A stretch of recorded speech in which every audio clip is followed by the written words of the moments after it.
नमस्कार, मैं हूं सच्चिदानंद वशिष्ठ। सज्जनों, 2024 के फरवरी के महीने वृष राशि के लिए कैसा समय गुजरने वाला है, कैसी कैसी इसके अंदर जो है दिक्कतें और कैसे कैसे सुख हमें प्राप्त होंगे, क्या हमें करना चाहिए, इस बात की जानकारी मैं आपको देने का प्रयास कर रहा हूं। शनि आपके दशम स्थान के अंदर, राहु आपके 11वें स्थान में हैं और बृहस्पति जो हैं वो आपके 12वें स्थान में हैं, जो 24 अप्रैल तक रहेंगे। उसके बाद में वो वृष राशि में प्रवेश कर जाएंगे।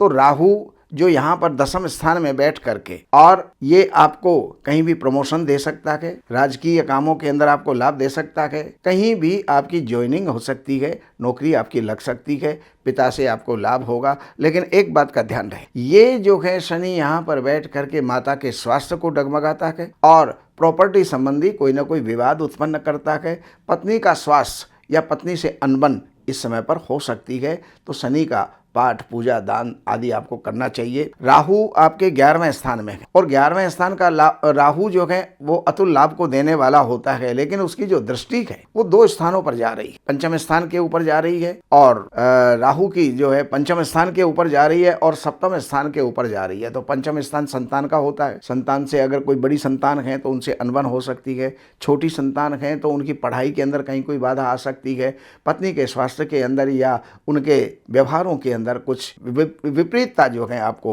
मालूम पड़ सकती है या सहन करना पड़ सकता है। बृहस्पति आपके 12वें स्थान में है, तो मई तक यानी 24 अप्रैल तक तो ये जो है आपके कुछ खर्चे भी करवाएंगे, धार्मिक खर्चे होंगे, कोई बेटी बेटे का जो है विवाह हो सकता है और इसके साथ साथ कोई भी जो है मकान आदि के ऊपर, किसी भी व्यापार के अंदर कोई मोटा खर्च आपका हो सकता है। 24 अप्रैल के बाद ये जो है राहु बृहस्पति ये आपके राशि के अंदर, वृष राशि के अंदर आ जाएंगे। मन प्रसन्न रहेगा, संतान की स्थिति अच्छी रहेगी, पति और पत्नी के बीच में अच्छे संबंध रहेंगे और भाग्य की वृद्धि होगी, कारोबार आपका ठीक चलेगा।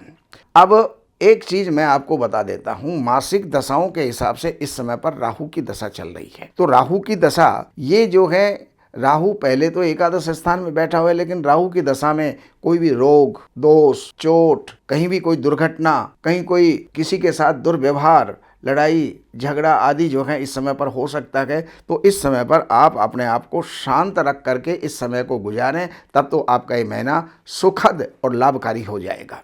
अब मैं आपको डेट्स के हिसाब से, तारीख के हिसाब से मैं आपको बताना चाह रहा हूं। 1, 2 और 3 तारीख ये आपके मौन रहने की है, क्योंकि इसमें किसी के साथ में आपका विवाद हो सकता है, झगड़ा हो सकता है। तो कोई भी कानूनी अड़चने इस समय के बीच में आपको जो है आ सकती है, इसलिए आपको सतर्क रहना चाहिए। लेकिन 4 और 5 तारीख आपके लिए बहुत बढ़िया। पति पत्नी के बीच, 2 मित्रों के बीच, 2 सहयोगियों के बीच, 2 पार्टनरों के बीच और प्रेमी और प्रेयसी के बीच अच्छा तालमेल इस समय पर रहेगा। व्यापार की स्थिति ठीक रहेगी, लेकिन इसके साथ ही 6 और 7 तारीख स्वास्थ्य के लिए ठीक नहीं। लेकिन उसके बाद 8, 9, 10, 11, 12 और 13 तारीख ये आपके लिए बहुत सुंदर गुजरेंगी। कहीं लंबी छोटी यात्राएं भी आपकी होंगी, धार्मिक यात्रा भी हो सकती है, धार्मिक कृत्य भी उस समय पर हो सकते हैं, राजकीय कोई कार्य आपका बन सकता है, कहीं अपॉइंटमेंट हो सकती है, कहीं आपका प्रमोशन हो सकता है, पिता से अच्छी जो है अच्छा आशीर्वाद आपको प्राप्त हो सकता है, कोई ना कोई हवाई यात्रा भी इस समय पर संभव है, इसलिए उसका लाभ लेकर के और आगे बढ़े। अब इसके पश्चात आगे चलते गए तो 14, 15 और 16 तारीख ये नुकसान की है। इस समय पर अपने आप को जो है संभाल करके रखें, देन लेन जो है किसी के साथ में ना करें, कहीं इन्वेस्टमेंट ना करें, वरना नुकसान हो सकता है, पैसा आपका फंस सकता है। अब अगर उसके आगे चलते गए तो 17, 18, 19, 20, 21, 22 और 23 ये 7 दिन आपकी खुशियों का है, अनंत खुशियों का है। इस समय पर कहीं ना कहीं किसी न किसी कारण से घर के अंदर खुशी का माहौल होगा। कोई ऐसा समाचार भी आपको मिल सकता है जो आप प्रसन्नता से नाच उठें, कूद उठें और घर का माहौल बहुत बढ़िया होगा।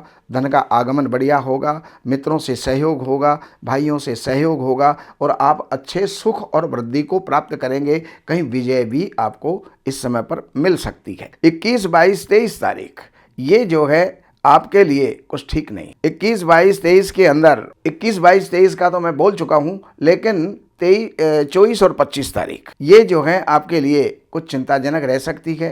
तो उन चिंताओं को त्याग करके भगवान का भजन कीजिए, टाइम को पास कीजिएगा। और 26, 27, 28 तारीख ये आपके लिए, संतान के लिए, पढ़ने वालों के लिए और कोई भी कारोबारी हैं उन सब के लिए ही ये पीरियड जो है अच्छा जाएगा। लेकिन 29 तारीख में आपको सावधान रहना होगा, किसी से कोई झगड़ा हो सकता है, इसलिए अपनी वाणी को कंट्रोल में रखें, व्यवहार शुद्ध रखें, तो आपका ये टाइम भी अच्छा निकल सकता है। बाकी जानकारियों के लिए इन नंबरों पर संपर्क करके, कार्यालय से अपॉइंटमेंट लेकर के, कार्यालय की सेवाएं अर्पण करके, और आप जो भी जानना चाहते हैं ज्योतिष से संबंधित, वास्तु से संबंधित या अन्य कोई जो है जानकारी आपको चाहिए तो वो भी आपको प्राप्त हो जाएगी। नमस्कार।